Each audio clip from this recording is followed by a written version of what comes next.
In Africa, a woman has a 1 in 16 chance of dying in childbirth, whereas a woman in North America's risk is 1 in 3,700. Approximately 530,000 women die each year from maternal causes. At least 10 million women annually suffer from injuries, infections, and disabilities in pregnancy and childbirth. Dr. Stephen Zizi of Episcopal Relief and Development said that the majority of maternal deaths are preventable. Bleeding, unsafe abortions, hypertension, obstructive labor, anemia, and infections are the leading causes of maternal deaths. Dr. Zizi also identified 3 significant delays that contribute to many children and women losing their lives or being injured. The first delay generally occurs in the home. In Ghana, for instance, the majority of women give birth at home with traditional birthing assistants who are trained to varying degrees. Frequently, a lack of information or inadequate knowledge about danger signs during pregnancy and labor mean that women do not seek the correct medical attention in a timely fashion. Along with lack of knowledge, cultural and traditional practices that restrict women from seeing medical personnel are frequently adhered to. Yet all too often, poverty and the inability to pay for treatment keep women from obtaining medical attention. Although the Church has been faced with HIV/AIDS for nearly 30 years, it is a disease that continues to present the communion and its members with grave physical and social challenges. According to Dr. Peter Okolet of MAP International, HIV is an exceptional disease for a number of reasons. The first being that there is no plateau in sight. What are our challenges? Already highlighted: eradicating stigma, discrimination, denial, inaction, and misaction. Addressing the underlying causes of HIV and AIDS: poverty, powerlessness, gender inequality. Demanding universal access to education, prevention, and treatment. And building on a movement of churches, leaders, congregations, and communities. That is what somebody has called social capital, without which we cannot be able to put our arms around this pandemic. The particular challenges of working within faith-based organizations were also highlighted. Within churches and other religious structures, there is an inherent tension between theological and moral messages about HIV/AIDS and discussions around prevention. The Church should facilitate greater communication between church leadership, members, and the community at large. Ms. Nomusa Njoko, an HIV-positive member of the Communion, reminded listeners that the pandemic is not only about facts and figures, but the Church needs to develop holistic responses to those affected and infected by the disease. I would like to say I am not proud to be HIV positive, but I'm also not ashamed. I'm not a liability to my family and country, but I am an asset with so much to give. I am not a disgrace or embarrassment to my country, but I am a proud African Zulu woman. I am the pride of my nation. We need to look at ourselves, seriously do some spiritual introspection. Why do we do what we do? That will guide and lead us in finding meaningful interventions. And also, another thing, sometimes as the Church, we only focus on prevention and when the person is terminally ill. It's not only the Church, I think also governments are also struggling with that. It's at the time when you are diagnosed with HIV or before you are infected, then there is great silence. When you are still healthy, still productive, we don't hear anything, and then towards the end, we come up with home-based care programs. I don't need home-based care. I can take care of myself at the moment. A condom doesn't help my 14-year-old child. A condom doesn't help my 73-year-old mother. Right now, We need an intervention that is going to prolong my life and ensure that in this time that God has blessed me with, I am productive and effective. And I make a meaningful contribution towards my community and my country.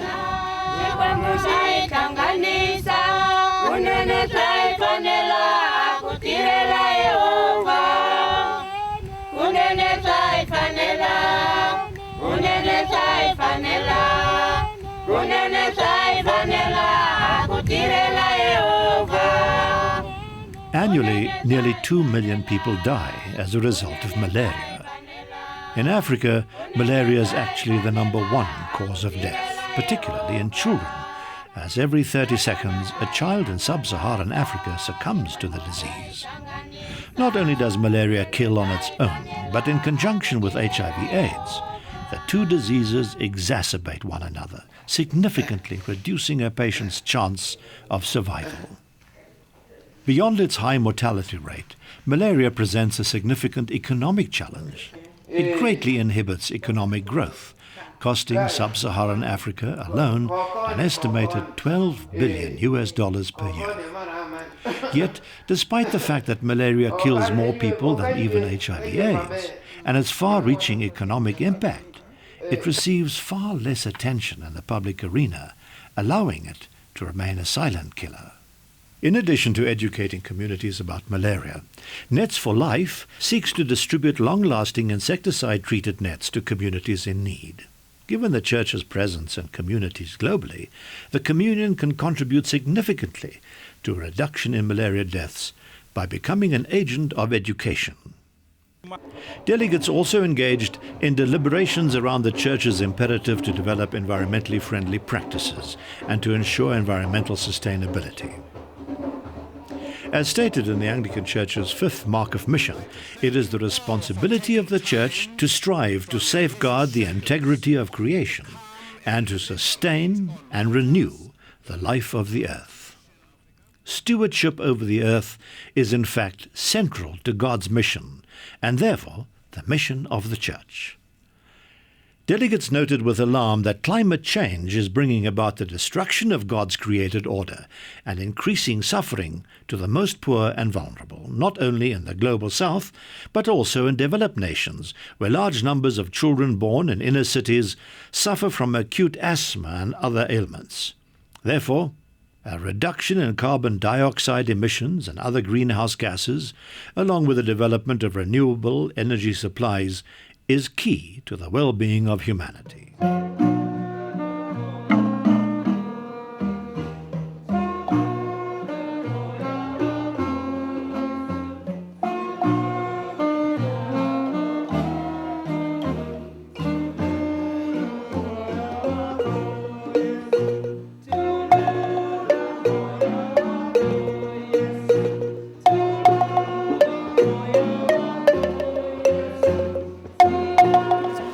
Millennium Development Goal calls for equitable and mutually beneficial relationships. Representatives of a wide range of entities, from the Millennium Campaign and the World Food Programme to academic institutions, stressed the importance of partnerships with the faith community. Not only the faith community at large, but the Anglican Communion in particular. This body is a sought-after and desired partner because of its extensive history in developmental work and its unmatched grassroots network. Frequently heard during the course of the team deliberations was that the MDGs are merely the starting point for the Communion's interventions, both in terms of depth and scope. There are many issues that the Church must pursue beyond the requirements of the targets, as well as numerous issues which the MDGs do not address. The goals are most notably silent on the issue of conflict, which gives rise to a disproportionate number of challenges the MDGs seek to overcome. Additionally, while mentioned within the context of education, gender parity and mortality, there is no mention of the special needs facing children and their unique vulnerabilities. The Anglican Communion believes that these are both issues that must be addressed in greater detail if the Church is to fulfill its prophetic witness. During Team 2007, delegates had an opportunity to hear from brothers and sisters actively engaged in ministry in regions that are experiencing or have recently emerged from conflict. Among those who have helped to give the communion a sense of what is occurring and how the body can support communities in these areas was Bishop Nelson Onweng Onono of northern Uganda, who spoke about the many challenges facing northern Uganda after 2 decades of war. There are many challenges the church faces in playing a role in education towards stabilizing and rebuilding societies. The local church is equally devastated by the war. In my diocese, 95% of the parishioners are displaced. Where would the diocese get money? You might have read that the people in northern Uganda live now in chronic poverty. The second challenge we face is serious lack of coordination, lack of effective communication among the church members. In addition to inadequate health care and acts of violence, education remains a serious challenge in war-torn areas. In northern Uganda, 700 schools are no longer functional, while 250,000 youth have never attended school. Clearly, children are particularly vulnerable to the lack of resources and violence. Latest estimates indicate that over 20,000 children have been conscripted into rebel armies. At least 1,000 children have been born to girls under the age of 14 who were abducted by rebels. Nightly, nearly 45,000 children sleep in the streets together to avoid abduction. In a community like ours, where children don't receive education, the community is being destroyed. It has no future. It is like we say in Gulu there, I hope the Holy Spirit has translated that to you. Because we speak in tongues here. Literally, it means when young trees are being cut down, there will be no forest. And that's a true statement. Therefore, we don't need to destroy young people. That's why we need to provide education for leadership for them. And we further say in Uganda that a strong community is like a thick forest. It includes everybody.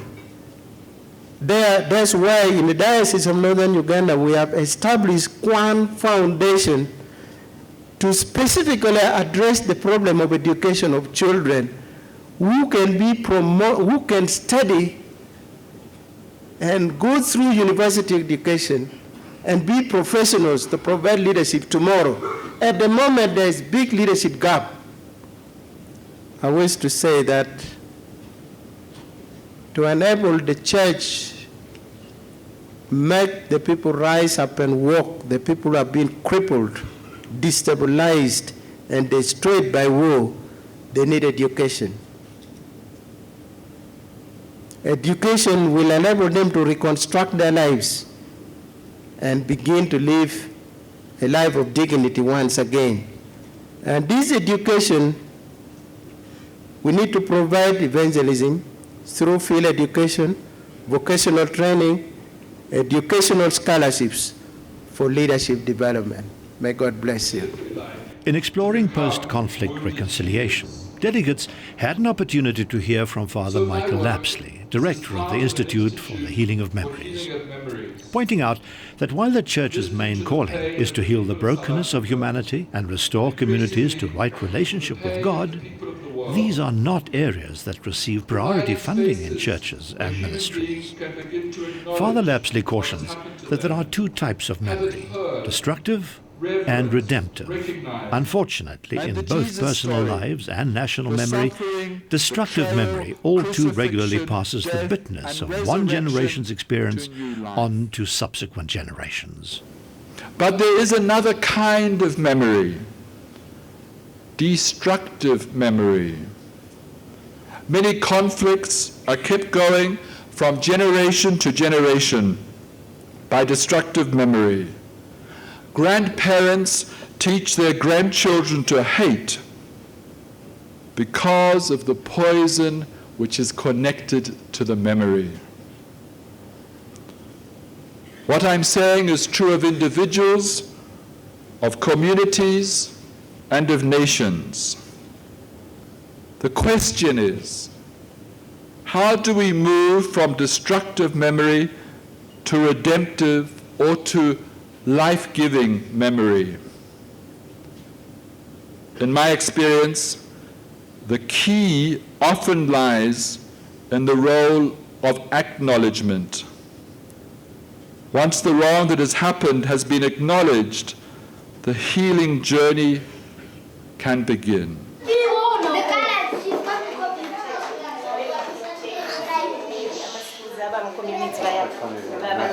Throughout the course of Team 2007, delegates were privileged to interact with young people participating in a parallel assembly, Pilgrimage for Peace. Comprised of students from the United States and Africa, Pilgrimage for Peace created an experiential opportunity for youth to gain first-hand knowledge and exposure to developmental issues. Into the eyes of these fellow teenagers from so far away for some of us, I mean, South Africans, like they're your neighbors, but...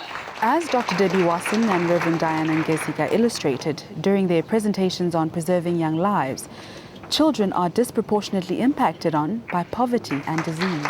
The length of time that a child is in poverty can be critical for their future development. UNDP said, children cannot reverse stunting. They cannot recover from preventable disabilities, nor can they reclaim those 15 valuable years of growth and development in later life. So in other words, what happens to a child early on can affect things for the rest of their life. This isn't so true of adults on the whole. Child poverty is also a predictor of a country's future status, and we heard earlier from Mrs. Sisulu about the effect of malnutrition. And the James Commission, in fact, found that they reckon that up to 1 billion children by 2020 will be suffering from impaired cognitive development because of malnutrition early in life. There are many deaths that children face. They're the deaths of hopes and dreams, very much similar to our Tamar story in the Bible. She was silenced, and the scriptures record that she lived a solitary and desolate life.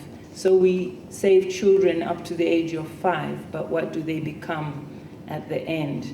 Of course, there's those other fears of no education, death caused by abuse, the death of the girl child in more than one way.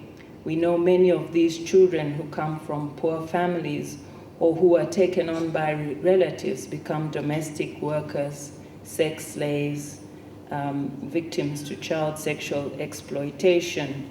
Globally, children are facing very real dangers in the form of child trafficking, child soldiers, gangs, child abuse, suicide, addictions, and many other dangers. Not only do children in the global south suffer, but in developed countries, children also face the scourge of hunger, poverty, neglect, and illness. Globally, youth are impacted by environmental degradation in the form of waterborne illnesses in tropic areas and asthma in inner cities of the north. A disproportionate number of young people suffer from malnutrition and hunger, leading to an unnecessarily early loss of life. In order to reduce child mortality, the Church will make every effort to ensure that in the pursuit of the MDGs, even those that do not specifically apply to children, we must ensure their voices are heard.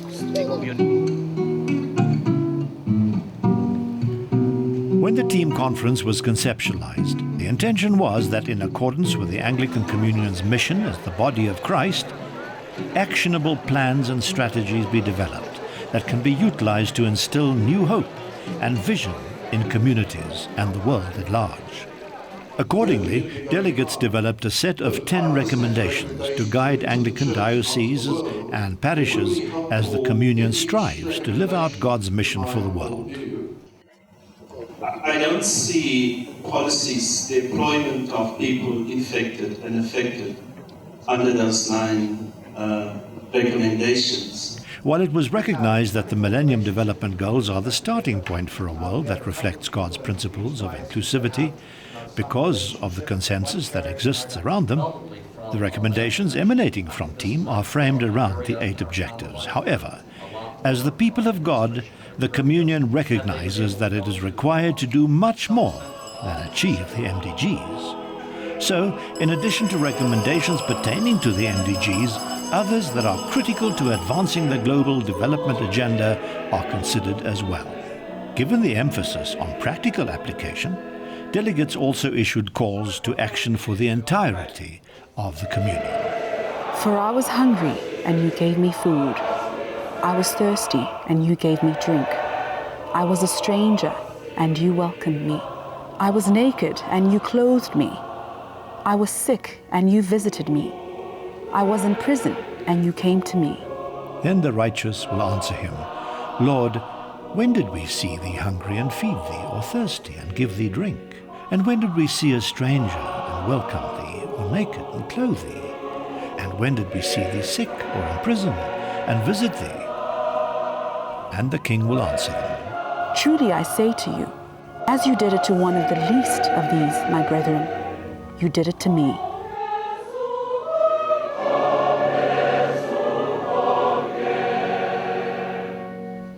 Pressure must be exerted on international bodies to ensure that food is not used in a destructive manner, particularly in times of war and conflict.